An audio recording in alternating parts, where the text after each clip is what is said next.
मैं अपने इष्ट बाबा श्याम, अपने पूर्वजों को और अपने प्रत्यक्ष और अप्रत्यक्ष गुरुओं को नमन करता हूँ, उनसे प्रार्थना करता हूँ कि वो आएं और अपनी इस क्लास को संभालें, इसको सार्थकता की तरफ लेके जाएं। सबसे निवेदन है कि मैं सबको म्यूट कर रहा हूँ, जिसको पूछना हो वो मेरे चुप होने के बाद में अपने आप को अनम्यूट करें।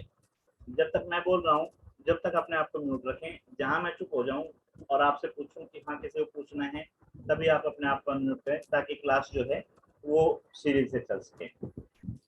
मेरा नाम ब्रजमोहन कौशिक है, भिवानी हरियाणा से बिलोंग करता हूँ। हमारे यहाँ इंजीनियरिंग कॉलेज है, Bhiwani institute of technology and science. यहाँ मैं लाइब्रेरियन के पद पर कार्यरत हूँ। हमारे यहाँ बीटेक, पॉलिटेक्निक, एमटेक और एलएलबी ये कोर्सेज जो हैं हमारे यहाँ चलते हैं। अगर किसी को कोई करना है तो वो मेरे से कॉन्टेक्ट कर सकता है, कोई दिक्कत नहीं है। और एक बार हम जल्दी से रिविजन लेंगे जो हमने कल किया था उसके बारे में, ठीक है। उसके बाद फिर अपना आगे कंटिन्यू शुरू करेंगे। कल हमारी जो क्लास थी वो किस नाम से, राशि चार्ट के नाम से, हाँ ये किया था कल जो है, ये हमने किया था।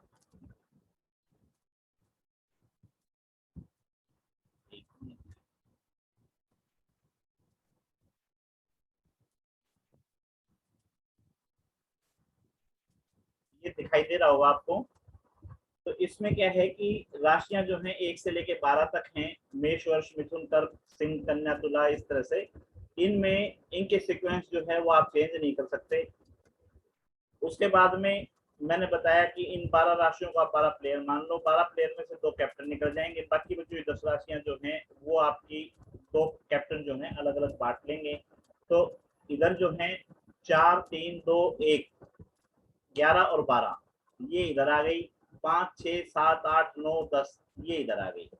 अब यहाँ पे 4 नंबर जो है मून को मिल गई, 5 नंबर जो है सन को मिल गई, 3 और 6 जो है बुध को मिल गई, 2 और 7 जो है वीनस को मिल गई, 1 और 8 जो है वो मार्स को मिल गई, और 9 और 12 जो है वो गुरु को मिल गई, 10 और 11 जो है ये शनि को मिल गई। ये मैंने कल आपको समझाया था, आशा करता हूँ समझ में आ गई होंगी। उसके बाद में 9 प्लेनेट है, 9 प्लेनेट में से 7 प्लेनेट जो हैं उनको हमने राशियां डिवाइड कर दी। उसके बाद में राहु और केतु जो हैं उनका अस्तित्व नहीं है, उनको छाया ग्रह मानते हैं, तो उनको स्पेसिफिक कोई अलग से राशियां नहीं दी गई। उसमें राहु को जो है बोला गया कि बुध का दोस्त है, तो बुध के पास 3 और 6 राशियां हैं, तो जो बुध की राशियां हैं उन्हीं को राहु जो है वो अपनी राशियां मानता है। 3 नंबर जो है बुध की अपनी राशि है, 6 नंबर 3 नंबर जो है राहु अपनी खुद की राशि मानता है, 6 नंबर जो है वो उसकी राशि मानता है। सेम इसी तरह से बुध जो है 3 नंबर जो है वो सौ राशि मानता है, और 6 नंबर जो है उसकी मूल त्रिकोण राशि। ये इसका नक्की हो गया। इसी तरह से केतु जो है, केतु गुरु का चेला है, गुरु के पास 9 और 12 दो राशियां हैं। 9 नंबर राशि जो है उसकी सौ की राशि है, खुद की राशि है, और 12 नंबर राशि जो है वो मोक्ष को बोला जाता है। केतु जो है मोक्ष का कारक है। तो ये इस तरह से हमने इसको समझाया। उसके बाद में नीचे शब्द दिखाई दिया था कि राशि जो है उसको साइन बोलते हैं।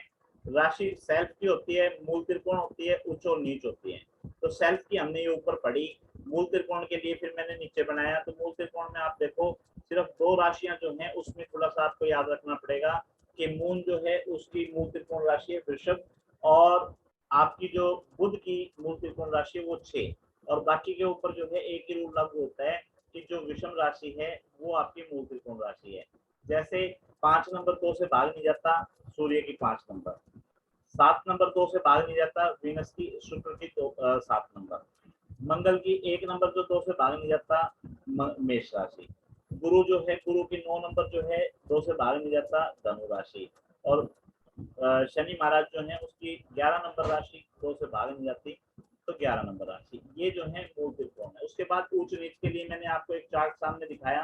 तो चार्ट में जो लगन की जो कालपुरुष की कुंडली बोलते हैं उस कुंडली को आप मान लो। कालपुरुष की कुंडली का मतलब है कि लगन में हमने पहली राशि को मान लिया। तो जब पहली राशि को मान लिया तो हमने याद रखना है कि सूर्य पहले घर में उच्च का है, और उसके 180 डिग्री यानी कि उसके बिल्कुल फ्रंट में सामने वो जाके नीच का हो जाता है। या इसको दूसरे तरीके से आप समझो तो सूर्य जो है ईस्ट के मालिक हैं, सूर्य पूर्व के मालिक हैं, पश्चिम में जाके सूर्य अस्त हो जाते हैं। तो यहाँ पे 1 नंबर जो है वो पूर्व माना जाता है, 7 नंबर जो है घर वो पश्चिम माना जाता है। तो यहाँ पे आप कह सकते हो कि सूर्य जो है 1 नंबर के अंदर उच्च का है, बेस्ट है, और 7 नंबर जो है वहां पे डाउन है, नीच का है। ठीक है जी। उसके बाद में शनि महाराज हैं। शनि महाराज 7 नंबर राशि में उच्च के हैं, 1 नंबर राशि में नीच के हैं। गुरु महाराज जो है 4 नंबर राशि में उच्च के हैं, 10 नंबर में नीच के हैं। और मंगल देवता जो है 10 नंबर में उच्च के हैं और 4 नंबर में नीच के हैं। इसी तरह से बुध महाराज जो है 6 नंबर राशि में उच्च के हैं और 12 नंबर राशि में नीच के हैं। शुक्र महाराज जो है 12 नंबर राशि में उच्च के हैं और 6 नंबर राशि में जाके नीच के हैं। और चंद्रमा जो है 2 नंबर राशि में उच्च का है और 8 नंबर राशि में जाके नीच का है। राहु जो है बुध की राशि के अंदर यानी कि 3 नंबर राशि के अंदर जाके अपने आप को उत्तम मानता है और 9 नंबर में जाके वो डाउन हो जाता है। इसी तरह से केतु महाराज जो है गुरु को अपना गुरु मानते हैं। गुरु की राशि में वो जो है वो खुश है, उच्च के हैं, और बुध की राशि में जाके वो अपने आप को डाउन महसूस करते हैं। और सूर्य की एक ही राशि है 5 नंबर, और शनि महाराज की 2 राशियां हैं 10 और 11। तो सूर्य की 5 नंबर और शनि महाराज की 11 नंबर ऊंच नीच से परे हैं।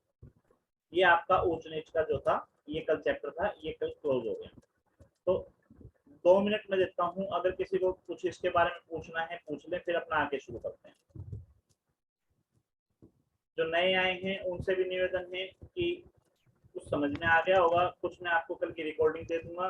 ठीक है, फिर भी नहीं समझ में आएगा तो आप पेड क्लास में आओ और फिर समझो। ठीक है जी, चलो आगे। सर अगर किसी का सूर्य 5 नंबर में सिंह राशि में बैठा हुआ हो, स्वराशि में हो, तो ना वो उच्च का होगा वो ना वो नीच का होगा। सूर्य का अपना घर है, तो ठीक है ना, ऊंच नीच से परे है। पांचवी राशि या 5वां घर जो है वो ऊंच नीच से परे है।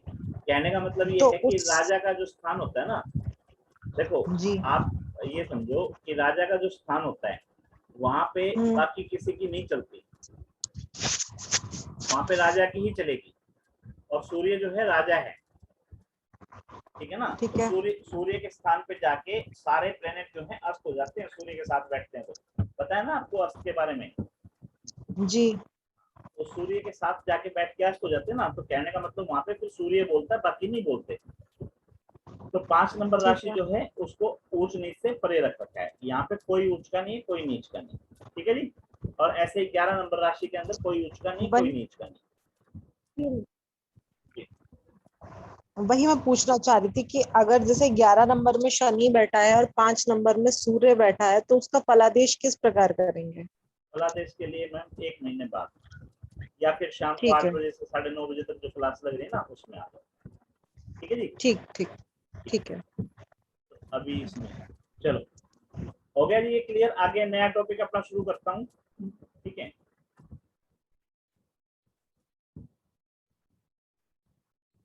ये चैप्टर था हमारा कल का, और आज के लिए मैंने जो तैयार कर रखा है ये ठीक है जी।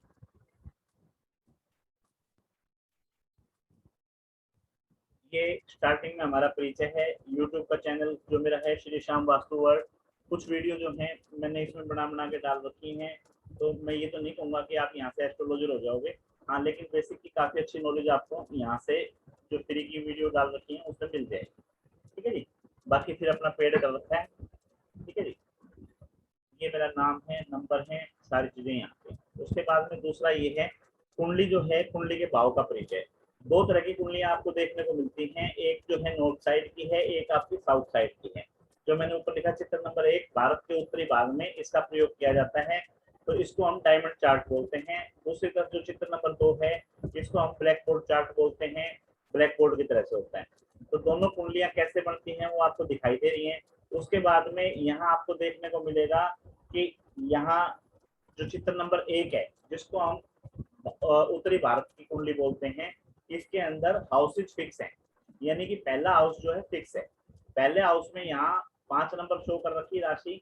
तो 5 नंबर इसलिए शो कर रखी है मैंने क्योंकि 5 नंबर जो है सूर्य देवता की है। सूर्य जो है आत्मा के कारक है और चंद्रमा जो है मन का कारक है।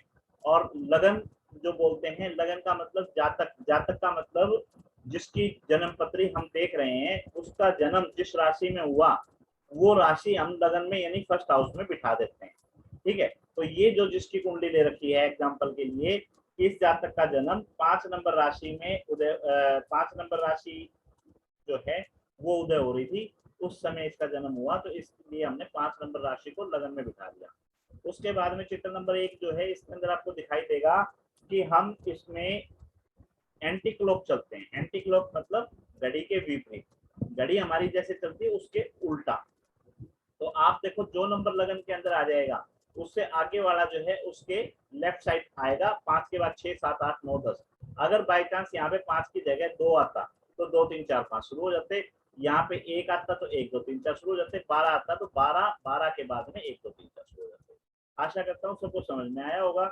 उसके बाद में चित्र नंबर 2 है। चित्र नंबर 2 के अंदर 12 घर हैं, इसी तरह से जैसे इस कुंडली के अंदर 12 घर थे, लेकिन यहाँ पे अंतर क्या है कि हमारी राशियां जो हैं वो फिक्स है। यहाँ पे जैसे यहाँ पे हाउस फिक्स है, यहाँ पे राशियां फिक्स है। यानी कि अगर मैं लिखूं तो भी ठीक है, नहीं लिखूं तो भी ठीक है। मेष राशि इसी घर में रहेगी, वृष राशि इसी घर में रहेगी, मिथुन इसी में रहेगी, कर्क इसी में रहेगी, सिंह इसी में रहेगी। समझ में आ गया होगा। उसके बाद में क्या है कि यहाँ पे जब फर्स्ट हाउस को रिप्रेजेंट करना है तो फर्स्ट हाउस को रिप्रेजेंट करने के लिए कोई ना कोई निशान बनाना पड़ता है। यहाँ पे डबल लाइन भी लगाई जा सकती है, यहाँ पे बर्फिश भी बनाई जा सकती है, यहाँ पे ASC लिख दिया जाए। इस ASC का मतलब होता है असेंडेंट, ठीक है ना, या यहाँ पे ले लिख दिया जाए, इसका मतलब होता है लगन। तो इसका मतलब ये हो जाएगा कि ये पहली राशि है। अब जो दोनों कुंडलियां हैं वो सेम बन गई। आप देखो लगन के अंदर 5 नंबर है, दूसरे भाव में 6 नंबर राशि है। अगर साउथ वाली में देखेंगे तो लगन के ऊपर बर्फी का निशान बना दिया गया, इसका मतलब पहली राशि है। और कन्या जो है इसकी दूसरी राशि है, दूसरे घर में कन्या राशि है। तो मैं एक बार 2 मिनट स्टॉप करता हूँ, यहाँ तक किसी का कोई सवाल है तो पूछ सकता है।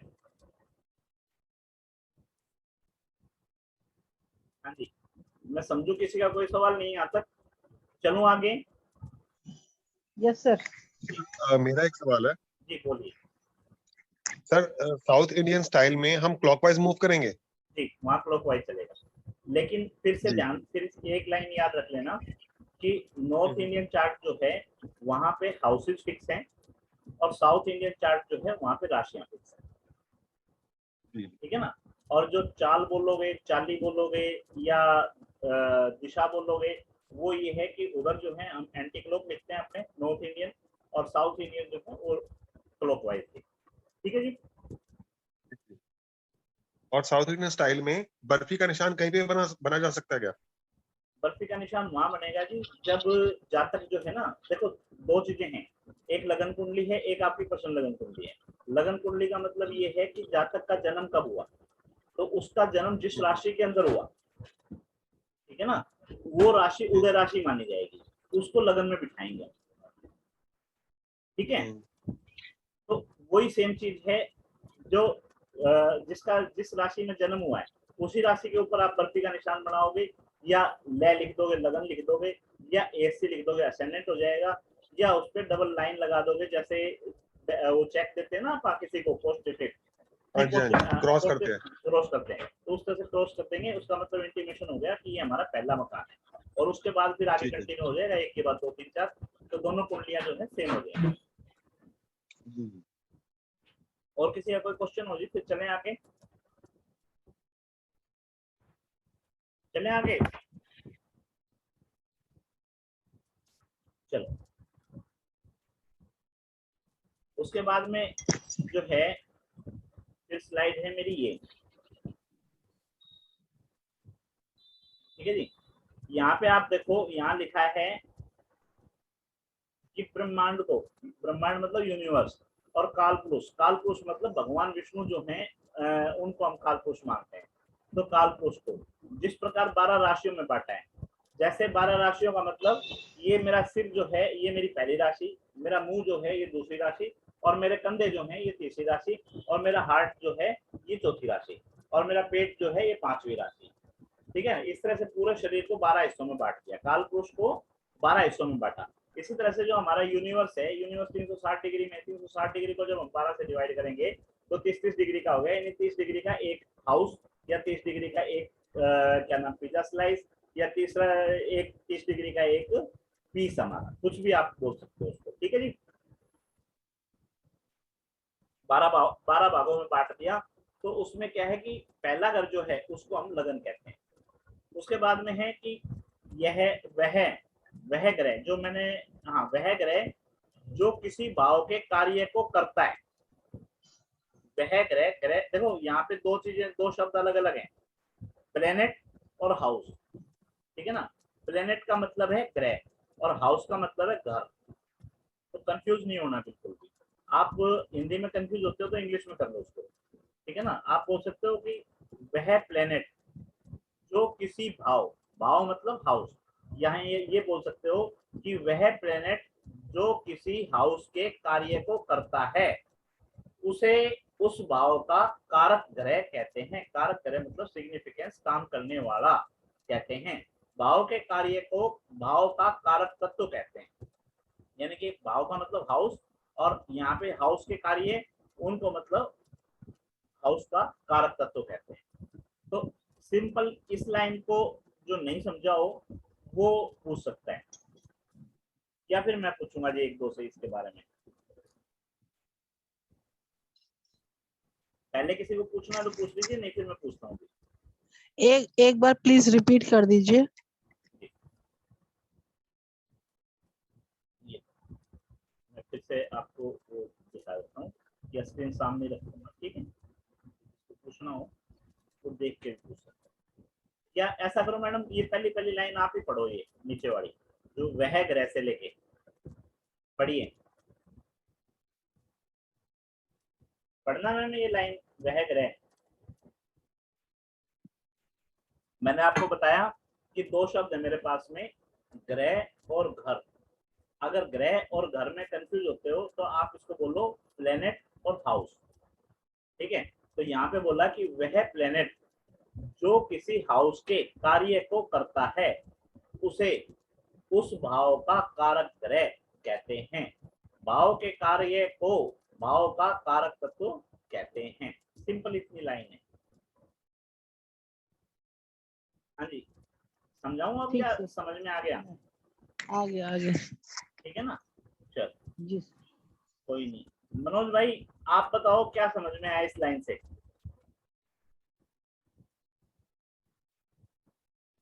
मोहित आप बताओ क्या समझ में आया इस लाइन से? नीतीश भाई आप बताओ। जी सर, वह ग्रह जो किसी भाव का कार्य करता है। क्या समझे एक लाइन? वह उस भाव का कारक चलो मैं बताता हूँ आपको, दोबारा तत्व समझो, कहलाता है। दोबारा समझो। देखो जी जीवन जीने, जन्म से लेके मृत्यु तक, जन्म से लेके मृत्यु तक हमारे जितने भी काम हैं, चाहे वो एजुकेशन लेने के हैं, चाहे वो हमारे काम करने के हैं, चाहे वो हमारे गाड़ी खरीदने के हैं, चाहे हमारी शादी करने के हैं, ठीक है ना, चाहे वो हमारी आयु से संबंधित है, चाहे वो हमारी बीमारी से संबंधित है, ठीक है ना, सभी 12 हाउसेस को अलग अलग बांट रखे हैं। क्लियर है? ठीक है ना? हाँ, नीतीश भाई क्लियर है? जी हाँ सर। है ना। तो जिस हाउस का जो काम है उसको करने के लिए तो कोई स्पेसिफिक होगा ना। कहने का मतलब आपने को मकान बनवाना है तो क्या किसी को भी उठा लाओगे? है भाई? जी नहीं। अच्छा चलो, हमने उसमें दरवाजे लगवाने हैं तो जो चिजारा है, चिजारा मतलब ईंटें जोड़ने वाला, बढ़ई, हाँ ये बढ़ई, राजमिस्त्री। हाँ, कारपेंटर, नहीं, बढ़ई नहीं, राजमिस्त्री। राजमिस्त्री। तो क्या राजमिस्त्री को काम दे दोगे कि दरवाजे खिड़की जंगले वगैरह बना दे मेरे? नहीं सर, नहीं ना। वो तो कारपेंटरी करेगा। कहने का मतलब काम बांट रखे ना जी।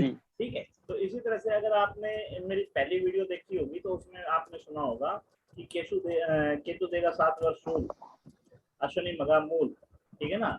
इसी तरह से शुक्र जो है 20 वर्ष रहेगा ठाडा, ठीक है ना जी। भरणी पूर्वा फागुनी पूर्वा साडा, सूर्य न रहने देगा 6 वर्ष जाडा, ठीक है ना। कृतिका उत्तरा फागुनी उत्तरा सड़ा। तो ये जो है ये क्या है, बुध देगा बुद्धि अति, ठीक है ना, राहु नहीं रहेगा 18 वर्ष मार का, शनि की 19 वर्ष अपनी हद, ये क्या है, ये उसके स्वभाव को रिप्रेजेंट कर रही है, ये उसके स्वभाव को रिप्रेजेंट कर रही है, ठीक है ना। तो प्लेनेट जो है सबको अपने अलग अलग काम दिए हुए हैं, और उसी तरह से हमारी कुंडली के अंदर जो 12 घर हैं उन घरों को भी अलग अलग काम दे रखे हैं। तो उस घर के काम को कौन सा प्लेनेट आगे करेगा, ठीक है ना, वो उसका कारक तत्व है। समझ में आ गई बात, ठीक है। जी सर। चलो अब हम अपना स्क्रीन शेयर कर रहे हैं, यहाँ पे देखो ये लाइन हो गई थी हमारी, है ना। अब उसके बाद में 12 हाउस है मेरे पास 1 से लेके 12 तक, तो उसके first house, second house, third house, इस तरह से बोल सकते हो, प्रथम भाव, द्वितीय भाव, तृतीय भाव, इस तरह से बोल सकते हो जैसे आपकी मर्जी है। अच्छा, एक एक शब्द के अंदर आप उस घर के कारक जो हैं उनको समझ सकते हो। जैसे 1 नंबर जो है तनु, तनु का मतलब तन, तन का मतलब बॉडी, बॉडी का मतलब शरीर। आपके शरीर की बनावट कैसी है, आपका रंग रूप कैसा है, आपका व्यवहार कैसा है, ठीक है ना, आपका एटीट्यूड कैसा है, वो सारी की सारी चीजें, आपका स्वास्थ्य कैसा है, वो सारी की सारी चीजें हम किससे देखेंगे, फर्स्ट हाउस, ठीक है।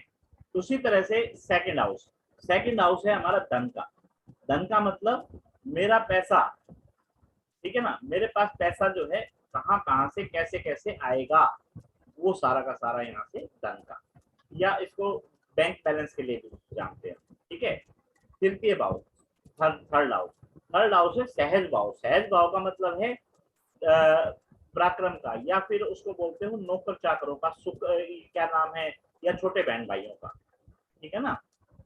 तो आपको अपने छोटे बहन भाइयों से कैसा सहयोग मिलेगा, आपको अपने नौकरों का सहयोग मिलेगा या नहीं मिलेगा, ठीक है। अच्छा, उसके बाद क्या है,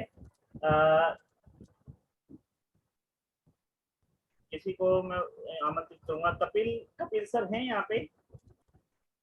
जी सर, जी सर। हाँ जी, कपिल जी एक बात तो क्या एज आपकी? सर मेरी 43 है सर। 43 है ना, आज से 30 साल पीछे चले जाओ। हाँ जी, 13 साल का था। 13 साल पहले जो आपकी रिक्वायरमेंट थी, क्या आज 13 साल के, आज के 13 साल के बच्चे की वो रिक्वायरमेंट है? सर अब तो देखो क्या है कि थोड़ा सा क्या कहते हैं, मॉडर्न जमाना आ गया है, तो जो हमारी रिक्वायरमेंट पहले होती थी, ठीक है, अब आजकल के बच्चे बहुत, आपको पता है, फास्ट है जी। हमने मोबाइल देखे थे जी, बट क्या है कि आजकल के बच्चे जो है क्या कहते हैं 6-7 साल के होते हैं तो उनको मोबाइल चाहिए होता है। अगर तो अपने को कहने का मतलब ये है, अपने को कोई गाड़ी दे देता गिफ्ट में, 13 साल का हाँ बच्चा जी, है, या ये समझो कि अपने को घर पे जो है ना कपड़े धोने वाली जो थापी थी, जिससे हाँ जी, कपड़े हाँ जी, कपड़े कूटे जाते थे, उससे भी क्रिकेट खेलते थे हम। उससे क्रिकेट खेलते थे ना, और मजा मजा लेके खेलते थे, ठीक बिल्कुल है। सर। लेकिन आज अगर हाँ किसी जी, 13 साल के बच्चे को वो दे दी जाए तो वो आपको मारने लग जाएगा जी। तो कहेगा क्रिकेट के काम की चीज नहीं है, तो दूसरे काम की चीज है, ठीक है नहीं, ना, वो कहेगा कि भाई ये रखो अपने पास, ज्यादा दिया तो मैं मारूंगा उसको। ठीक है ना। तो मैं जो कहना हाँ चाह रहा हूँ, जी, सर आजकल तो थापी यूज भी नहीं होती सर, हाँ, तो मैं ये, आजकल तो थापी यूज नहीं होती सर, फुली ऑटोमेटिक मशीन आ गई सर। तो मनोज भाई मैं जो कहना चाह रहा हूँ, मैं ये कहना चाह रहा हूँ कि जिस समय किताबें लिखी गई, ग्रंथ लिखे गए, जी, ठीक है ना, उस समय की रिक्वायरमेंट कुछ और थी, हाँ जी, हाँ जी, बिल्कुल जी, आज की रिक्वायरमेंट कुछ और है, बिल्कुल सही बात है। ठीक है आज ना। की सर सबसे बड़ी रिक्वायरमेंट है पैसा। हाँ, तो कहने का मतलब पैसा तो है ही है, लेकिन उसके जी जी, अलावा भी क्या है कि जैसे सहज भाव है, मैं सहज भाव पे आके क्यों रुका, सहज भाव पे आके यूं रुका मैं, क्योंकि रावण के समय, रामायण का समय चले जाओ, महाभारत का समय चले जाओ, कौरवों को किस चीज का अभिमान था, रावण को किस चीज का अभिमान था? कौरवों को यह अभिमान था हम 100 हैं, और बिल्कुल ये जी। 5 हैं, ये 5 है, ठीक है ना। दूसरी बात, मेरे फादर जो हैं वो गद्दी के ऊपर बैठे हैं, और ये जो हैं हमारे ऊपर आश्रित है, ठीक है। सेम रामायण के अंदर जो है भगवान राम की और जो रावण की है उनके बीच में भी क्या था कि मैं तो यार अपने पूरे परिवार के अंदर बैठा हूँ, सारे मेरे साथ हैं, एक से एक महाबली मेरे जो हैं भाई भतीजे हैं, बेटा बेटी हैं, है ना, ये दोनों वनवासी हैं, इनके पास क्या है, ये वानर और रीछ। बिल्कुल जी। तो ताकत कहाँ से देखी जा रही थी? छोटे बहन भाइयों से, नौकर चाकरों से। भाई आपके सहकर्मी जो हैं, आपके साथ काम करने वाले हैं, वो वानर और रीछ हैं, और मेरे जो सहकर्मी हैं वो एक से एक जो हैं योद्धा हैं, जिन्होंने भगवान इंद्र को भी मतलब पराजित कर दिया बेटे ने, ठीक है ना। पूरी पृथ्वी जो है कांपती थी कुंभकर्ण से। तो मेरे पास तो बहुत शक्तियां हैं, तो शक्ति कहाँ से नापी जा रही थी? बेसिकली जो हमारे पास संसाधन थे उस समय, मतलब कि हमारे को जो सपोर्ट था जी। अच्छा, अगर आज मान लो मैन पावर से, आज मेरे पास मान लो हम 20 भाई हों और 20 के 20 बॉडीगार्ड हों, बॉडीगार्ड का मतलब बॉडी बिल्डर हों, बिल्कुल जी, ठीक है, तो क्या कहोगे? ये कहेंगे सर फिर तो आपके राजा जी पूरे शहर में। ना जी, यूं कहोगे भाई ऐसा है, इसको होटल में लगा दे, बाउंसर लग जाएगा, हाँ जी 20-30 हजार रुपए इसको मिलेंगे, बिल्कुल। है ना। तो कहने का मतलब स्थितियां चेंज होगी ना, हम्म। स्थितियां चेंज होगी। तो कारक तत्व जो है आपको अपने हिसाब से दिन प्रतिदिन इसमें ऐड ऑन करने हैं, जो मैं कहना चाह रहा हूँ, उनको पकड़ के नहीं बैठे रहना है। आज जो है थर्ड हाउस आपका कम्युनिकेशन के नाम पे जाना जाता है, क्योंकि कम्युनिकेशन का समय है। यानी कि अगर आपका थर्ड हाउस मजबूत है तो आपकी कम्युनिकेशन जो है मजबूत है, आपकी कम्युनिकेशन स्किल जो है मजबूत है, लोगों के साथ बातचीत करने में आप माहिर हो, ठीक है ना। आपके डॉक्यूमेंट्स जो है प्रॉपरली आपको समय पे मिलते हैं। अगर आपका थर्ड हाउस खराब है तो इसका मतलब ये समझते चलो कि आपके डॉक्यूमेंट्स जो है प्रॉपर नहीं मिलते। कहने का मतलब आपने ग्रेजुएशन डिग्री की, मन लगा के आपने डेस्टिनेशन लिया, ठीक है ना, लेकिन जब डॉक्यूमेंट्स क्या नाम है वो, उसको बोलते हैं ना अपना डिग्री वितरण का समय जो होता है, हाँ जी ठीक है, ठीक है, उस समय कन्वोकेशन के समय में राष्ट्रपति को आना था डिग्री देने के लिए, या प्रधानमंत्री को आना था, या मुख्यमंत्री को आना था, ठीक है। उस दिन या तो आपने छुट्टी कर ली, छुट्टी कर ली। या उसने छुट्टी कर ली, आपका सर्टिफिकेट जो है किसी क्लर्क ने आपके हाथ में थमा दिया कि लो जी। सर एक चीज बताओ, तृतीय जो है 10th हाउस में होता है, उसका क्या मतलब है जी?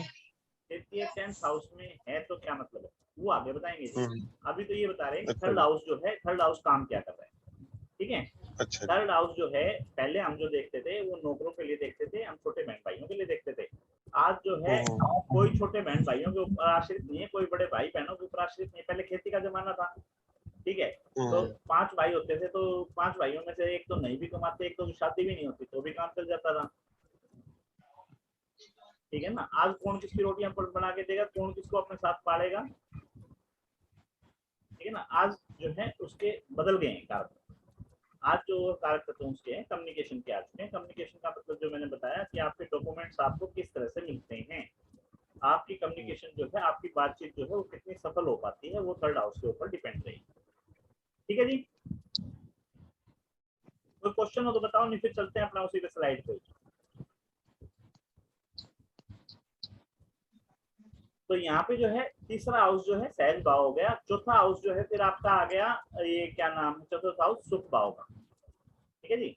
पंचम भाव जो है आपका आ गया पुत्र के लिए, ठीक है। षष्ठ भाव जो है आपका शत्रु के लिए आ गया एक एक शब्द में। सप्तम भाव जो है कलत्र है, कलत्र या फिर पार्टनर का कह सकते हो आप। अष्टम भाव जो है आपकी आयु का है।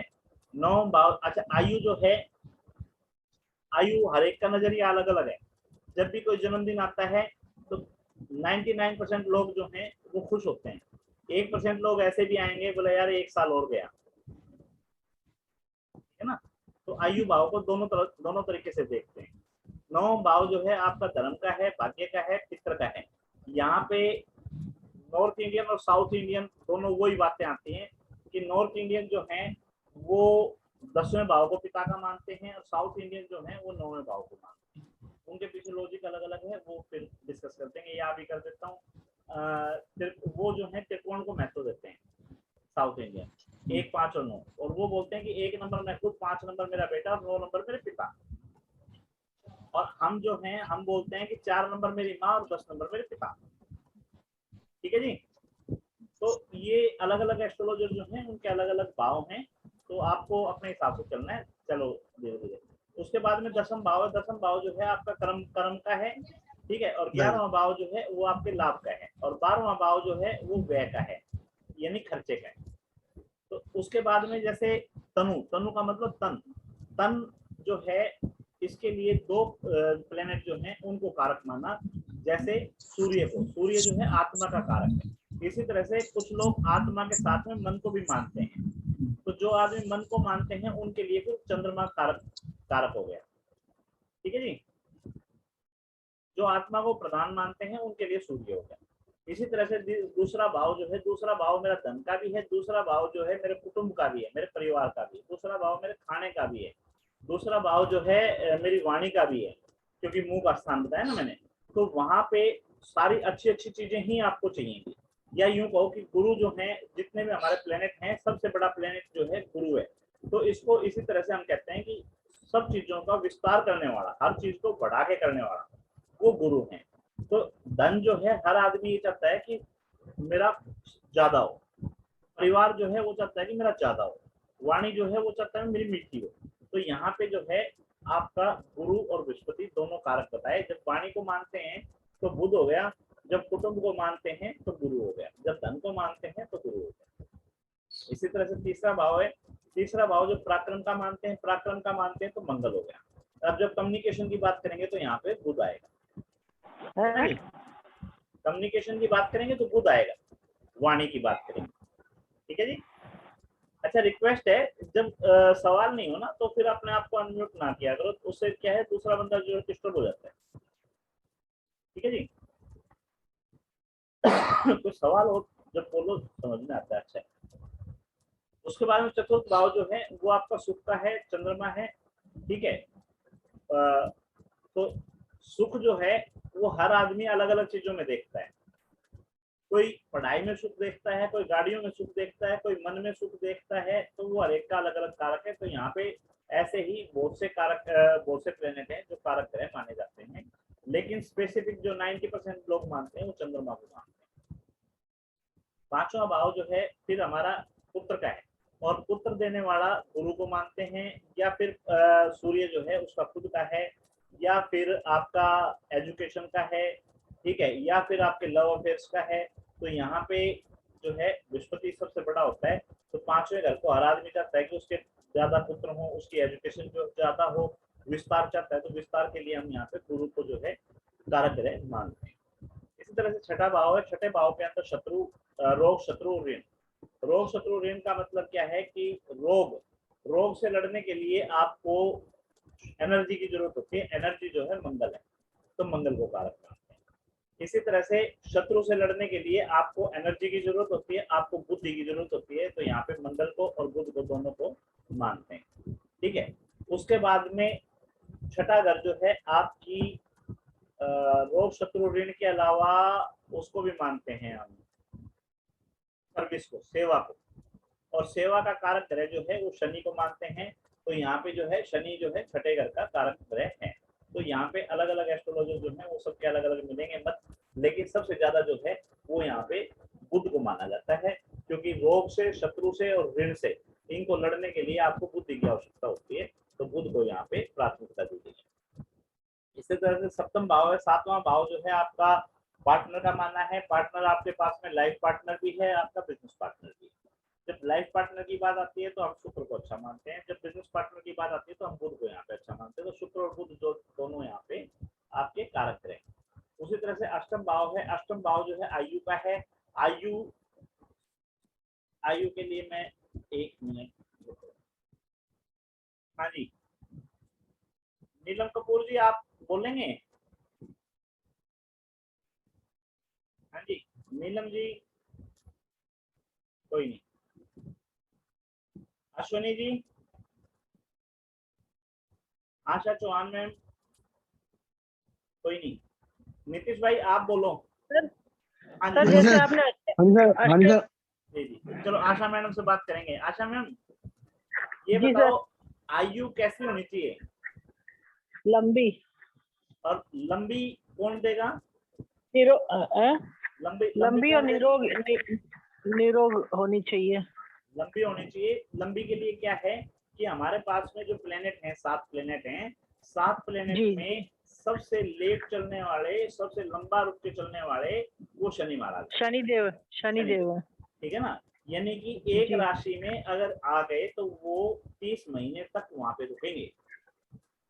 ठीक है ना। तो आयु भी हमारे को जी कैसे सर। चाहिए? आयु भी ऐसी चाहिए जो लंबे समय तक रुके। ठीक है। तो यहाँ ओके। पे जो आयु का जी। घर जो है उसको शनि को माना। ठीक है जी।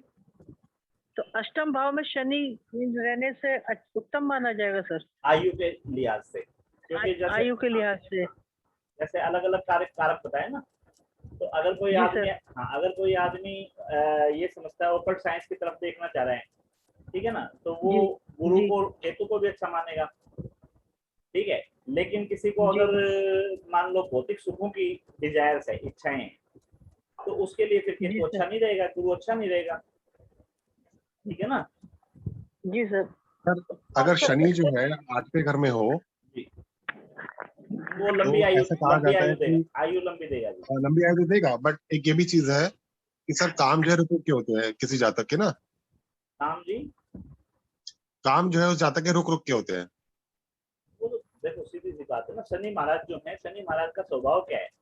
एक बार जहाँ पे आ गए, चार पाई डाल ली, हाँ जी, फिर उनको हटाए कौन? 30 महीने तो वो बिल्कुल बैठे जी। ही हैं, 30 महीने बैठे हैं आराम से। और ऊपर से अगर हाँ, वक्री हो गए तो और भी समय निकाल देंगे, बिल्कुल जाएंगे सर भाई बिल्कुल। आराम से, कोई टेंशन ही नहीं है। ठीक है। अगर इसको सर बुध हो अष्टम भाव में उसका क्या मतलब है?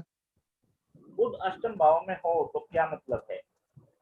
ठीक है ना। अष्टम भाव क्या है? अष्टम भाव आयु के लिए देखोगे तो देखो बुध का आयु का कोई मेल है नहीं, हाँ जी। है ना। अगर एजुकेशन के पर्पज से देखोगे तो फिर वो बंदा जो है लॉजिकली पढ़ाई करना ज्यादा वो रखता होगा इम्पोर्टेंस। जी जी जी। हर बात के लॉजिक जो है वो निकालना चाहता होगा कि भाई पहले कारण बताओ जी, आया कहाँ से, है ना। ये तो है। तर्क वितर्क जो है ना, तर्क वितर्क में ज्यादा रहेगा। ठीक है। और ओकल्ट जिसका साइंस बुध है, सर अष्टम में हो तो वो ज्योतिष भी बन सकता है। यही बता रहा हूँ ना, ओकल्ट है ये। ओकल्ट का मतलब छुपा हुआ है। छुपा हुआ का मतलब हाँ जी। जो विद्याएं प्रत्यक्ष में है उसमें उसका मन नहीं होगा। जो छुपी हुई हैं हाँ जी। उनको जानने की उसकी इच्छा है नहीं, जी जी उनके ऊपर स्टडी करेगा। जी। चल, तो ये इस तरह बिल्कुल से समझ बिल्कुल। में आ गया ना जी। 12 के 12 घरों का क्लियर है यहाँ पे। ठीक है। जी। सर 8th हाउस डेथ का भी माना जाता है क्या, मृत्यु का? मैंने बताया था कि किसी का जन्मदिन है तो उसको 90% लोग जो हैं वो देखते हैं कि आज मेरा जन्मदिन है और वो फुल पार्टी करते हैं। जी। ठीक है। जी। और 10% लोग जो हैं वो कहते हैं कि यार एक साल कम हो गया, किस बात की पार्टी दूं। जी। क्लियर है। बिल्कुल। जी। तो वो आपके जो विचार हैं उनके ऊपर डिपेंड है। सर अच्छा, सप्तम भाव से अगर जैसे सुनो हम सुनो, एक मिनट रहती है। ठीक है ना। उसके बाद में हम दोबारा कनेक्ट करेंगे। एक मिनट जिसका सवाल है पूछ लीजिए, फिर बाद में उसी लिंक से आपको दोबारा। सर जी। सप्तम भाव से हम क्या अपने पार्टनर को देखते हैं, जैसे अभी आपने बताया लाइफ पार्टनर को तो हम शुक्र से रिप्रेजेंट कर रहे हैं, और बिजनेस पार्टनर को भी आपने बताया था, मैं सुन नहीं पाई थी। बिजनेस पार्टनर के लिए बुध को देखोगे। गुरु को, बुध बुध बुध को। बिजनेस पार्टनर के साथ तो बुद्धि लगानी पड़ेगी ना भाई। जी जी बस। ठीक डेली है। डेली की इनकम को भी देखते हैं। जैसे मैंने बताया था कि कपिल सर से लंबी चर्चा हुई थी उस चीज के लिए कि जो हमारे पुराने कारक तत्व थे उनके ऊपर नहीं रुक जाना। कहने का मतलब ये है कि जो पाश्चात्य संस्कृति है वो हमारे यहाँ भी प्रभाव डालने लगी। पहले हमारे यहाँ शादी मानते थे, पवित्र रिश्ता और शादी मानते थे कि अपने घर को खोलने के लिए, वारिस की चाह के लिए। ठीक है। लेकिन पाश्चात्य संस्कृति जो है वो मौज मस्ती के लिए है। तो यहाँ पे भी शादियां जो है मौज मस्ती के लिए चलने लगी। लिविंग रिलेशनशिप जो है वो क्या है? वो यही तो है कि जब तक आपका मन करे, जब तक आप इंजॉय करो, खुश हो तो रहो, नहीं खुश हो। जो एस्ट्रोलॉजी के अंदर है ना। बेसिकली हाँ, बोलिए किसी का बोलिए। सर सप्तमेश पीड़ित हो, अगर सप्तम भाव में कोई क्रूर ग्रह हो या उसकी कोई दृष्टि हो तो उसका मतलब ये है कि उसका जो है वैवाहिक जीवन खराब रहता है। एस्ट्रोलॉजी जो है, एस्ट्रोलॉजी के अंदर अभी जो है एक चीज आप और डाल लीजिए जो महत्वपूर्ण है। तो महत्वपूर्ण ये है देश काल परिस्थिति। हाँ जी। ठीक है ना। कहने का मतलब जो हमने अपना अशोक जी से बात हुई थी ना पहले, कपिल जी से बात हुई थी जी जी जी, हाँ कि हाँ जी सर। 30 साल में बहुत कुछ चेंज हो गया। तो 30 साल पुरानी जो ये है हमारी ज्योतिष है, उसके कारक ग्रहों को उसको बदलना पड़ेगा हमें, ठीक है ना। तो बिल्कुल सर। देश काल परिस्थिति के अनुसार चलना पड़ेगा। अभी आपको देखना पड़ेगा कि जिस स्टेट के अंदर हम रह रहे हैं या जिस कंट्री के अंदर हम रह रहे हैं, वहाँ का कल्चर क्या है, ठीक है। अगर वहाँ का कल्चर आपको अलाउ कर रहा है लिविंग रिलेशनशिप, तो आप इसको अडल्ट्री नाम नहीं दे सकते, बिल्कुल ठीक है। ठीक है ना। तो आपको देश काल परिस्थिति देखनी पड़ेगी। अगर कोई सन्यासी है, कोई सन्यास ले चुके, ठीक है, उसकी जन्म पत्री आपको बोल रही है कि 4 लड़के होंगे, ठीक है जी, तो आप 4 लड़के उसको नहीं बोल सकते। कोई बंदा ऑपरेशन करवाए बैठा है, लेडीज जो है ऑपरेशन करवाए बैठी है और उसकी जन्म पत्री उसको 4 लड़के दिखा रही है, तो अब आप उसको 4 लड़के नहीं बोल सकते, क्योंकि जमाना ये आ गया है, हम दो हमारे दो।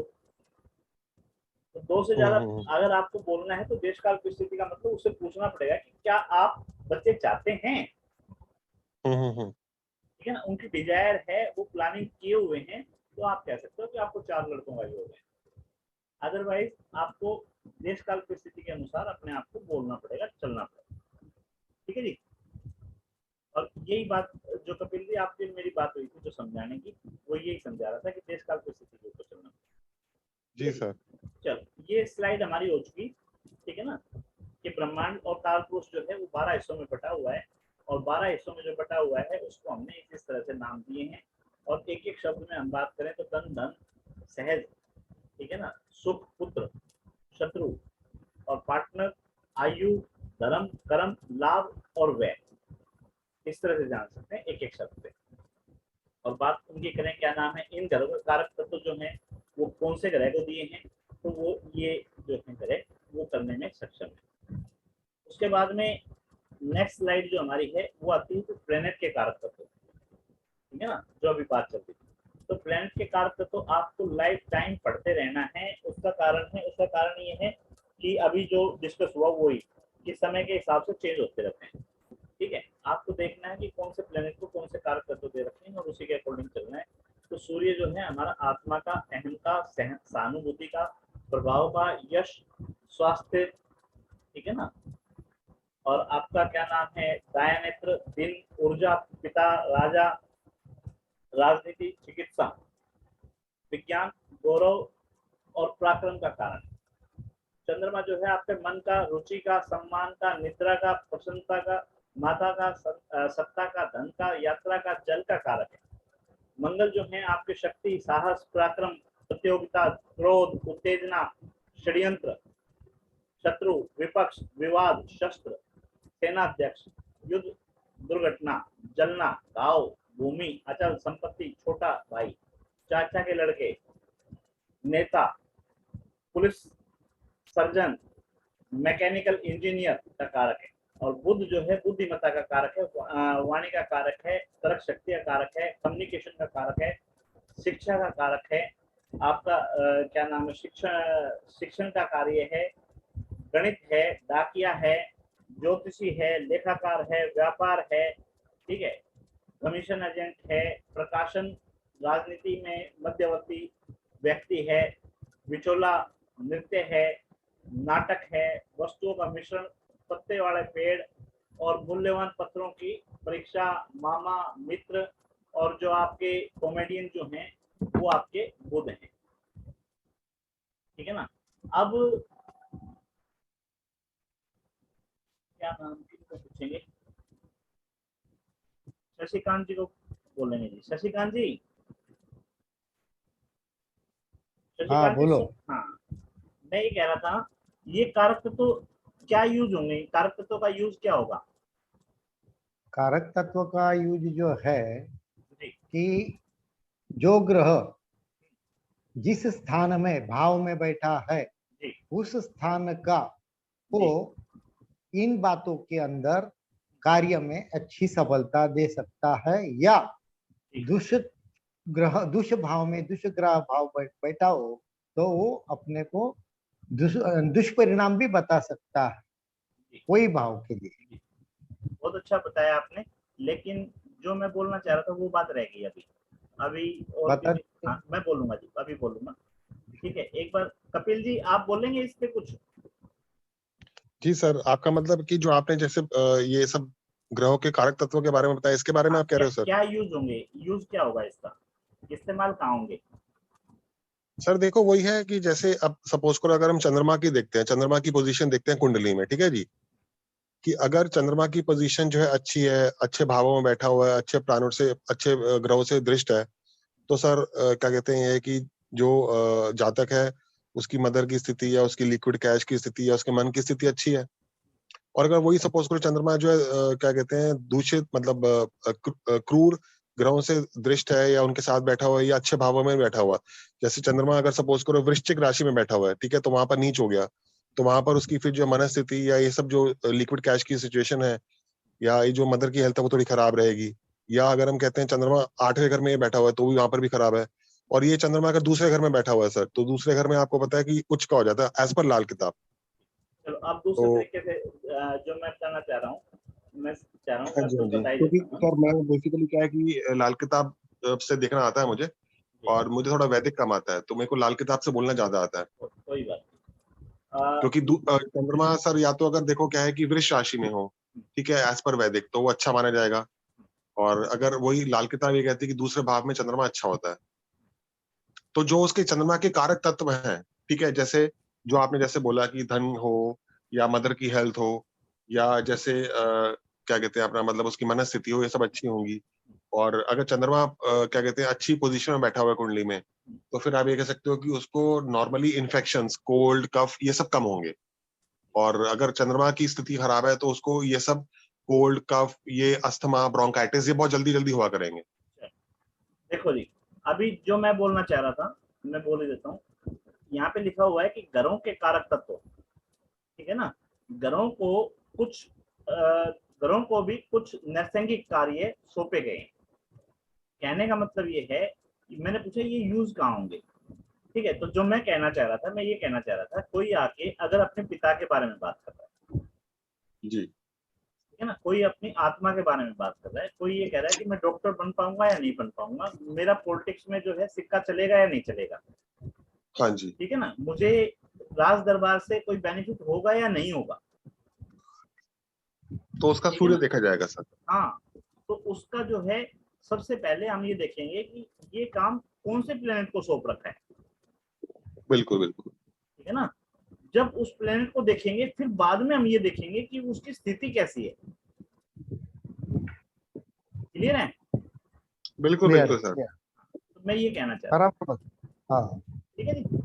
चलो, तो इसमें आपको जितने ज्यादा कारक तत्व याद होंगे ना उतना ज्यादा आप अच्छे एस्ट्रोलॉजर बन पाएंगे, ठीक है। रीजन बिल्कुल सर। रीजन सामने वाले ने बंदे ने आके कह दिया कि मैं जो है शेयर बाजार का काम करना चाह रहा हूँ, तो शेयर बाजार का सर राहु से लिंक्ड है। तो अभी शेयर बाजार का करना चाह रहे हैं, तो सामने वाले से पूछना है कि तू शेयर बाजार का काम करना चाह रहा है, शेयर खरीदना चाह रहा है या लोगों को खरीदवाना चाह रहा हम्म। है जी। हाँ जी, हाँ जी, शेयर जो है वो खुद खरीदना चाह रहा है या लोगों को खरीदवा के बीच में अपना कमीशन लेना चाह रहा है, हाँ जी, हाँ जी, ठीक है। जब बात क्लियर हो जाए कि भाई वो कमीशन एजेंट का काम करना चाह रहा है, तो फिर हम देखेंगे कि कमीशन एजेंट के लिए बुध आपका अच्छा होना चाहिए, हाँ जी, ठीक है ना। तो फिर हम बुध की स्थिति को देखेंगे कि बुध जो है वो किस घर का मालिक है और कहाँ बैठा है, किसके साथ युति बना रहा है, तो उसकी सौराशि है, मूल त्रिकोण का है, ठीक है, उच्च राशि का है, नीच राशि का है, ठीक है ना, किसके साथ कैसे क्या उसकी वो है वो चल रही है, ठीक है, कौन सा उसको अच्छा, अगर पर्टिकुलरली। सपोज करो सर किसी ने शेयर ट्रेडिंग करनी हो, मतलब शेयर खरीदने हो बेचना हो, तो उसको हम राहु से देखेंगे। आप बताओ कि कौन सा हाउस देखोगे पहले? शेयर में, शेयर मार्केट में मतलब काम करने के लिए हाँ जी। सर, शेयर मार्केट में काम करने के 10th हाउस को देखा जाएगा, क्योंकि 10th हाउस से ही आप देखते हैं इनकम। नहीं, 10th हाउस तो आपका कर्म का है, भाग्य कर्म करने का, इसमें कर्म क्या अच्छा करना जी, है आपको? तो इसमें फिर या तो आप 7th हाउस देखोगे क्योंकि वो डेली इनकम का है। ना जी, तो नहीं, लोग शेयर खरीद के 20-20 30-30 साल तक संभालते ही नहीं। जी जी। डेली का क्या मतलब? 11th हाउस डिजायर्स का वो वाला सर। 11th हाउस डिजायर्स का है। डिजायर आपकी आपके कर्म से पूरी होगी, क्योंकि जो भी आपका फर्स्ट हाउस है उसी का सेकंड हाउस जो है एक्सटेंशन है, ठीक है ना। यानी कि 10 नंबर से जो आप कर्म करोगे उसी का फल आपको 11 नंबर में मिलेगा, वहीं से आपकी डिजायर फुलफिल होनी है। तो इसमें कर्म क्या करोगे, डिजायर क्या फुलफिल होगी, ठीक है। नहीं, ठीक है जी, वो 5वां घर माना जाता है, 5th हाउस। अच्छा, शेयर की ट्रेडिंग 5वां घर से देखी जाती है। 5th हाउस जो है वो शेयर बाजार के लिए देखते हैं कि अचानक जो है लाभ होने की और जो स्थिति उसके लिए। चलो, कहने का मतलब ये है कि सबसे पहले आपको कारक तत्व, ठीक है, कौन से हाउस के कारक हैं, ठीक है, फिर उस हाउस की स्थिति कैसी है, उस प्लेनेट की स्थिति कैसी है, वो सारा का सारा आपने उसके ऊपर काम करते हैं। जी जी। ठीक है ना। चलो, तो उसके बाद में जो है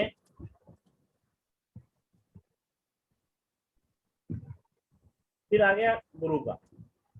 गुरु जो है बड़ा है, अपने प्लैनेट्स में सबसे ज्यादा विस्तार करने वाला है, बढ़ाने वाला है, ठीक है। तो यहाँ पे जो है शरीर के अंदर मास जो है उसको रिप्रेजेंट करता है, आपकी बुद्धिमत्ता को रिप्रेजेंट करता है, आपके विवेक को रिप्रेजेंट करता है, आपके एजुकेशन को रिप्रेजेंट करता है, आपके धार्मिक कार्य जो है उनको रिप्रेजेंट करता है, बड़े भाई को रिप्रेजेंट करता है, पिता समान, पिता तुल्य जितने भी व्यक्ति हैं उनको करता है, आपके बैंक का जो धन है उसको रिप्रेजेंट करता है, ठीक है ना। छायादार जो या फलदार जो वृक्ष हैं उनको रिप्रेजेंट कर रहे हैं। इसी तरह से शुक्र जो है, शुक्र आपकी पति पत्नी का विवाह है, रति क्रिया है, प्रेम संबंध है, संगीत है, काव्य है, एक सुगंध है, ठीक है ना, घर की सुसजावट है, ऐश्वर्य है, दूसरों के साथ सहयोग है, फूलदार वृक्ष हैं, पौधे हैं, सौंदर्य है, रोशनी है, आभूषण है, जल वाले स्थान है, सिल्क वाला कपड़ा है, सफेद रंग है, दही वाला रंग जो है वो इसमें आता है, वाहन जो है, शयन कक्ष है, ये जो है सामग्री इस तरह की आपकी शुक्र की आती है। शनि जो है आपकी आयु को देखता है, रोग को देखता है, मृत्यु को देखता है, संकट को देखता है, अनादर को देखता है, गरीबी को देखता है, आजीविका को देखता है, अनैतिकता को देखता है, ठीक है। तो लोभ लालच है, आपका क्या नाम है, लेबर ऑफिसर है, लेबर को देखता है, ठीक है ना। तो ये काफी चीजें जो है कारकों में हड्डियों से जुड़ा हुआ है, ठीक है। तो इन चीजों को आपको देखता है। जब सामने वाला कहता है कि मेरे जोड़ों में दर्द रहता है, तो आप देखोगे कि शनि महाराज जो है उनकी स्थिति कैसी है, ठीक है जी। या सामने वाला कहता है कि मेरा रोजगार नहीं चल रहा, तो आप देखोगे कि उसका शनि की स्थिति कैसी है। उसको जब नौकरी की बात करता है तो फिर मुझे नौकरी नहीं मिल रही, या मेरे नौकर जो है मेरा सहयोग नहीं करते, या मेरे नौकर जो है रुकते नहीं है, या मेरे नौकर जो बदतमीज है, तो फिर आप शनि को देखोगे, ठीक है। आप आयु की बात आएगी तो आयु के ऊपर देखोगे कि कोई संकट तो नहीं है, ठीक है, तो संकट जो है वो वहां शनि से देखोगे। तो इस तरह से जो है घरों के कारक तत्व जो है आपको जितने ज्यादा याद करोगे उतना ज्यादा आपको बेनिफिट देंगे। उसके बाद फिर राहु केतु है। राहु केतु के लिए आपके जो है, राहु को दादा मानते हैं, केतु को नाना मानते हैं, ठीक है। राहु जो है आपका चतुराई है, राहु जो है आपकी का मस्तिष्क है, राहु जो है गतिशीलता है, ठीक है जी। या यूं कहो कि राहु जो है सिर्फ सिर है, राहु के पास धड़ नहीं है, राहु का दिमाग चलता है लेकिन वो अपने आप से काम नहीं कर पाता, वो दूसरों से काम करवाता है, ठीक है। राहु जो है आपका वो है आपके कल्चर से विपरीत कल्चर है, ठीक है ना। राहु जो है, या यहाँ पे विदेशी लोग लिख दिया, विजातीय लोग लिख दिया, है ना, राहु हो गया। तो राहु जो है स्वार्थी है, ठीक है। राहु जो है हठी है, राहु जो है अगर बीमारियों की बात करें तो त्वचा से संबंधित जो है बीमारियां हैं, ठीक है। तो ये जो है राहु होता है। उसके बाद में केतु है। केतु नाना प्रकार का नाना का ग्रह है, ठीक है ना। दर्द, ज्वर, घाव, शत्रुओं को नुकसान पहुंचाना, ठीक है, अंग भंग, ये सारी चीजें जो है, तांत्रिक छुपी हुई विद्याएं, तंत्र मंत्र, जादू टोना, ठीक है। कुत्ता जो है वो केतु है, सींग वाले पशु जो है वो केतु हैं, बहुत से अलग अलग रंगों के जो बहुरंगी पक्षी हैं वो केतु हैं, मोक्ष का कारक जो है वो केतु है, ठीक है जी। तो इस तरह से जो है आप इनको कारकों को पढ़ना होगा। तो मैं समझता हूँ जी आपको समझ में आ गया होगा कि मेरा पढ़ाने का जो मेथड है वो क्या रहेगा, है ना। और किसी का कोई क्वेश्चन है तो बताओ, नहीं फिर आप आज यहीं अल्प विराम करेंगे। हाँ जी मिथुनन, कुछ पूछना है, कुछ है? सर जैसे अगर किसी की शादी देखनी है और तो शादी 7th हाउस से देखी जाएगी। शादी 7th हाउस से शादी देखोगे और सप्तमेश की स्थिति जो है उससे भी देखोगे जी। शादी देखनी अच्छा है, जी। लिव इन रिलेशनशिप देखनी है, ठीक है ना, या पूरा देखना है, कई चीजें हैं, उसका बारीकी से अध्ययन करना पड़ेगा, क्योंकि शादी का मतलब भी आज चेंज हो चुका है, ठीक है ना। शादी का मतलब अभी चेंज हो चुका है जी। तो जो हमने कपिल जी से बात की थी, जो 30 साल वाले कारक ग्रह हैं उनको हम यूं का यूं नहीं उठा सकते, ठीक है ना जी। अगर जैसे सर जिसकी शादी 7th हाउस में अगर शनि देव बैठे हो तो इसका मतलब शादी में डिले होएगी। जी हो सकता है। दूसरा क्या है कि शनिदेव जिस घर भैया जी सर क्या? शनिदेव के लिए कहा जाता है कि जिस घर में बैठते हैं उस घर को बना देते हैं। सर मैं समझा नहीं, उस घर का क्या कर देते हैं? उस घर को बना देते हैं जी। बनाने का मतलब उस घर की सेविंग करते हैं, बचाते हैं उस घर को।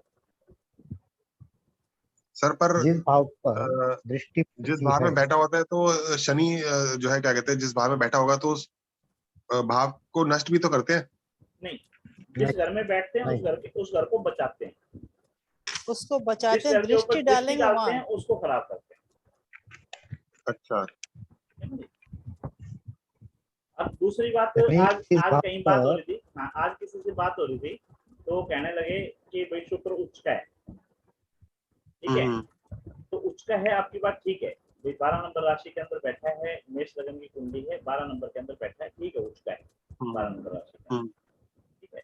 12वें घर में भी आप उच्च का मानोगे, लेकिन उसके साथ में आप ये बताओ कि मेष लगन की कुंडली में मारक ग्रह कौन है? मारक ग्रह कौन है? मेष लगन की कुंडली में सर मारक ग्रह। मारक प्लेनेट कौन होगा?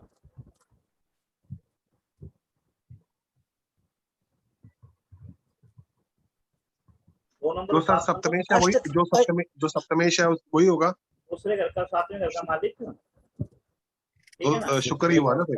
शुक्र हुआ ना, शुक्र, ठीक है। हाँ तो शुक्र मारक हुआ। आपको मारने वाला अगर बलिष्ठ हो हाँ तो दिक्कत होगी। तो मजे देगा ना। हाँ तो सारी चीजें जो है वो देखना पड़ता है, सिर्फ एक ये नहीं देख सकते मतलब कि उच्च का है, आपका मतलब सर 2nd हाउस और जो 7th हाउस है उसके लॉर्ड जो है वो मारक होते हैं।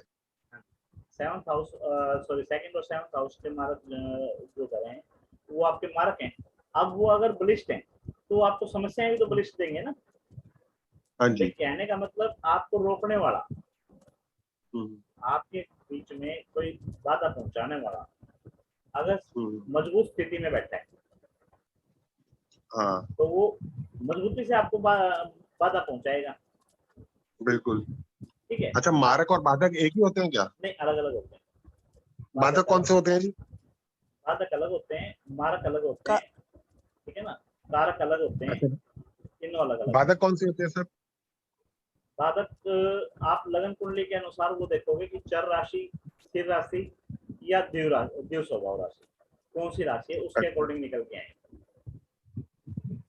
अच्छा जी, अगर सपोज करो किसी की मीन लगन की कुंडली है कोई,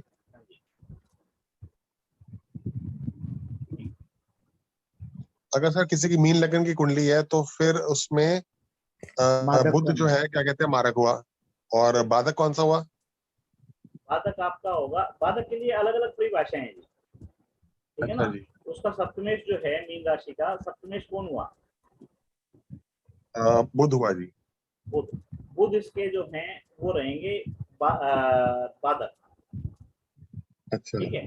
लेकिन कंडीशन साथ में ये है कि बुध लगन में होने चाहिए तो ये रूल लागू होगा, अगर बुध लगन में नहीं है तो ये रूल लागू नहीं होगा। अगर बुध अष्टम में है तो अष्टम में तो लागू नहीं होगा, अच्छा है ना।